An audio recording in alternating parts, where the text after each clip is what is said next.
Are you convinced that Sandy Berger was acting alone? No, I'm not convinced that he was acting alone. They could have well said, Sandy, do you remember that document way back that I wrote to you, or that so-and-so wrote? We can't get this into the record. This is going to make us look terrible. Until the Democrats took over Congress in January, Davis was the chairman of the Committee on Oversight and Government Reform, which investigated the Berger thefts. The Democrats could have blocked the publication of Davis's report, but they didn't. The report came out on January 9th, and that's when the American public learned the full extent of Berger's crimes and the lengths he went to commit them. What does it add up to?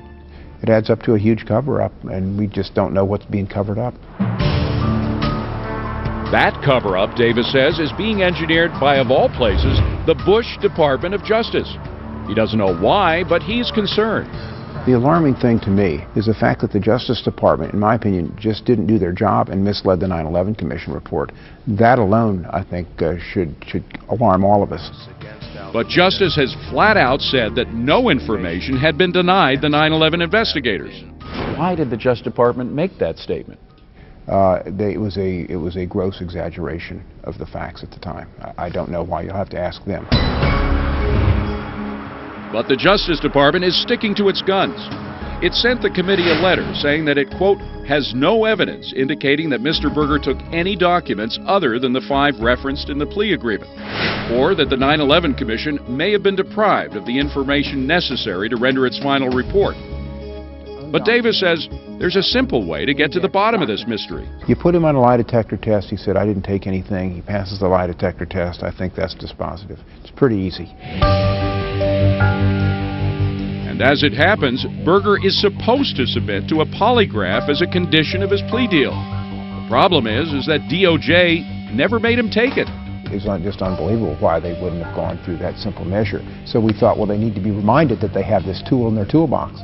So we put together a letter signed by a number of other members of this committee requesting the Justice Department to follow through on the plea bargain. And the response? No, they gave us the finger, basically. Gave them the finger in writing. The DOJ said it won't administer a polygraph examination of Berger. And, quote, the department is aware of no new facts regarding the law enforcement aspects of this investigation to suggest that it should revisit that judgment. End quote. Former federal prosecutor Andrew McCarthy. I think it's appalling. You don't take the criminal's word for what he's done, the full extent of what he's done, and why he's done it.